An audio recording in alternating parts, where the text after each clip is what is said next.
നമുക്ക് ഏറ്റവും പ്രിയപ്പെട്ട വ്യക്തികൾക്ക് വേണ്ടിയിട്ട് നമുക്ക് എന്തെങ്കിലും മാനിഫെസ്റ്റേഷൻ ചെയ്യാനായിട്ട് പറ്റുമെന്ന് പല ആളുകളും ചോദിക്കാറുണ്ട്. അതിനുള്ള ആൻസറാണ് യെസ് എന്നുള്ളത്. പക്ഷെ ചില കണ്ടീഷൻസ് ഉണ്ട്. ചില കേസുകളിൽ അത് വർക്കാവത്തില്ല. ഏതൊക്കെയാണ് എന്നുള്ളത് നമുക്ക് ഡീറ്റെയിൽഡ് ആയിട്ട് നോക്കാം. നിങ്ങളുടെ സുഹൃത്തുക്കൾക്ക് ഒരു ആഗ്രഹമുണ്ടെന്ന് വിചാരിക്കുക.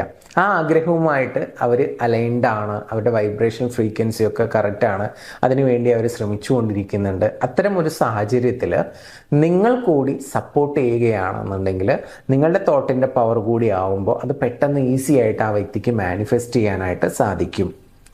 നേരെ മറിച്ച് ആ വ്യക്തി ആഗ്രഹിക്കാത്തൊരു കാര്യമാണ് എന്ന് വിചാരിക്കുക.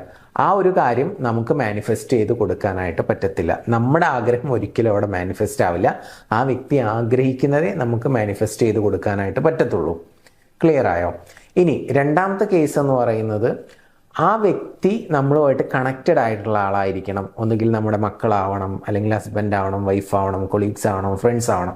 ഇങ്ങനെ നമ്മളുമായിട്ട് ഇടപഴകുന്ന ആളുകളാവുമ്പോഴേ നമുക്ക് അവരുടെ ആഗ്രഹങ്ങൾ മാനിഫെസ്റ്റ് ചെയ്യാൻ വേണ്ടിയിട്ട് അത് പ്രാക്ടീസ് നമ്മൾ ചെയ്തു കഴിഞ്ഞാൽ വർക്കാവത്തുള്ളൂ എന്നുള്ളതാണ്. അപ്പോൾ ഈ കാര്യങ്ങളൊക്കെ ഒന്ന് ശ്രദ്ധിക്കുക. ഇനി എങ്ങനെയാണ് നമുക്ക് ഈ പ്രാക്ടീസ് ചെയ്യുക എന്നുള്ളത് നോക്കാം. രണ്ട് ഓപ്ഷൻസ് ആണ്. ഒന്ന്, രാത്രിയിൽ നമുക്കൊരു പ്രെയറിലൂടെ അവരെ ഹെൽപ്പ് ചെയ്യാം. മറ്റൊന്ന്, മോർണിംഗിൽ നമ്മളൊരു വിഷ്വലൈസേഷൻ പ്രാക്ടീസിലൂടെയും നമുക്ക് അവരെ ഹെൽപ്പ് ചെയ്യാനായിട്ട് പറ്റും. ഇത് ചെയ്തു കഴിഞ്ഞാൽ അവർക്ക് ഈസി ആയിട്ട് അവർ ആഗ്രഹിക്കുന്ന കാര്യം പെട്ടെന്ന് മാനിഫെസ്റ്റ് ആവും. ഒന്ന്, അർജുൻ ആഗ്രഹിക്കുന്ന കാര്യങ്ങൾ ആഗ്രഹിക്കുന്ന സമയത്ത് ദൈവം അർജുന് നൽകുന്നതിൽ ഞാൻ വളരെയധികം സന്തോഷവാനും നന്ദിയുള്ളവനുമാണ് എന്നുള്ളതാണ് പ്രെയർ. അർജുൻ എന്നുള്ള പേര് മാറ്റുക. ബോയ് ആണ് ചെയ്യുന്നതെങ്കിൽ ബാക്കിയുള്ളതൊക്കെ സെയിം തന്നെയാണ്. ഇനി ഒരു ലേഡിയാണ് ചെയ്യുന്നതെങ്കിൽ നിങ്ങൾ എന്ത് ചെയ്യാം, അവിടെ ലാസ്റ്റ് നന്ദിയുള്ളവനും സന്തോഷവാനുമാണ് എന്നുള്ള സ്ഥലത്ത് നന്ദിയുള്ളവളും സന്തോഷവതിയുമാണ് എന്നുള്ള രീതിയിലോട്ട് മാറ്റുക. ഇത് മാത്രമാണ് ചെയ്യേണ്ടത്.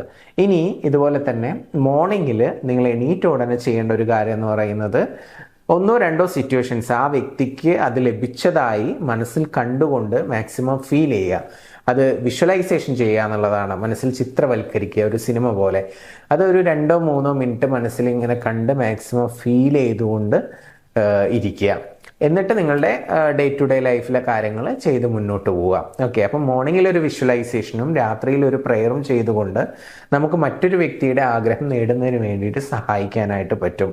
അപ്പോൾ ഇത് നിങ്ങളുമായിട്ട് കണക്റ്റഡ് ആയിട്ടുള്ള ആളുകൾക്കൊക്കെ നിങ്ങളുടെ ഭാഗത്ത് നിന്നും നിങ്ങളുടെ തോട്ടിൻ്റെ പവർ ഉപയോഗിച്ചുകൊണ്ടുള്ള ഒരു സഹായം നൽകാം. അതും ഒരു പോസിറ്റീവ് കർമ്മയാണ്. മാത്രമല്ല അവരുടെ ആഗ്രഹം പെട്ടെന്ന് നടക്കുക കൂടി ചെയ്യും.